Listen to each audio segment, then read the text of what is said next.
ఈరోజు క్లేతో పూజ గదిలోకి యూజ్ అయ్యేలాగా ఒక డిఐవైని ఎలా తయారు చేసుకోవాలో చూసేద్దాం. క్లేని బాగా మిక్స్ చేసుకొని 2 పార్ట్స్గా చేసుకొని ఒక పార్ట్ని ఈ విధంగా షేప్లా చేసేసుకోవాలి. చూసారు కదా, ఈ విధంగా షేప్లో చేసేసుకొని ఒక పేపర్ మీద పెట్టుకొని మీడియం సైజులో ఈ విధంగా హోల్స్లా పెట్టుకోవాలి.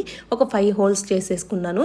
ఇప్పుడు చపాతీ పిండి రుద్దుకున్నట్టు క్లేని రుద్దుకొని ఈ విధంగా రౌండ్ షేప్లో చేసేసుకోవాలి. ఇప్పుడు గమ్ పెట్టేసుకొని స్టిక్ చేసేసుకోవాలి. ఈ విధంగా స్టిక్ చేసుకోండి. మనకి ఫ్లవర్ పెటల్స్ లాగా స్టిక్ చేసుకుంటే సరిపోతుంది. ఈ విధంగా 2 లైన్స్లో చేసేసుకున్న తర్వాత ఈ సర్కిల్ని ఈ విధంగా ఫోల్డ్ చేసి దాన్ని కూడా స్టిక్ చేసేసుకుంటున్నాను. ఈ విధంగా అన్నిటిని స్టిక్ చేసేసుకొని కొంచెం క్లే డ్రై అయిపోతున్నప్పుడు ఈ విధంగా మనం పెటల్స్ని ఈ విధంగా చేసుకున్నారంటే చూడటానికి బాగుంటుంది. తర్వాత మనకి ఇష్టమైన కలర్ వేసుకుంటే సరిపోతుంది. నా కలర్స్ కొంచెం గట్టిగా అయిపోయాయి, అందుకని అంత షైనీగా కనిపించట్లేదు, కానీ చూడటానికి చాలా బాగుంది. దగ్గర నుంచి ఈ విధంగా కలరింగ్ చేసుకున్న తర్వాత డ్రై అయిపోయిన తర్వాత మనం దీనితో కడ్డీలు పెట్టుకోవచ్చు. ఈ చిన్న దాంట్లో ఏమో మనం సాంబ్రాణి పెట్టుకోవటానికి ఉంటుంది కదా, దాన్ని పెట్టుకుంటే చూడటానికి చాలా బాగుంటుంది, మంచిగా యూజ్ అవుతుంది కూడా.